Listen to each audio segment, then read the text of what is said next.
Третиот напаѓач на 21-годишниот Никола Саздовски Саздо, кој почина по брутално претепување од тројца врсници, се уште не е зад решетки, иако министерот за внатрешни работи без многу детали тврди дека имаат конкретни сознанија. Возилото, идентитетот, двајцата напаѓачи се идентифицирани уште истиот ден. За третиот напаѓач имаме веќе конкретни сознанија, очекувам многу скоро тоа се случи. Дали во бегство или во земја? Значи, кога ќе имаме можност да го обезбедиме, ќе го обезбедиме и ќе ве информирам за тоа. Спасовски постојан на удар на опозиционата ВМРО ДПМН која бара негова оставка, поради тоа што сметаа дека убиството на Саздовски е само уште еден доказ за нарушената безбедност на граѓаните.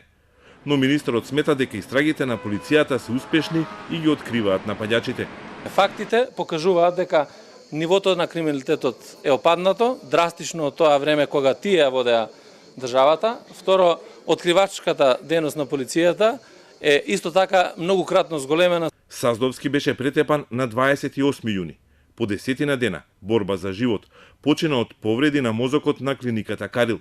Надлежните органи, полицијата и обвинителството случајот го водат како насилство, иако јавноста и навивачката група Комити, чиј член бил Саздо, очекуваат тројцата сторители да бидат гонети за убиство. Навивачите вечерва организираат протестен марш од автокоманда, каде беше нападнат и претепан Саздовски, до МВР, каде ќе бараат одговори за незавршената истрага.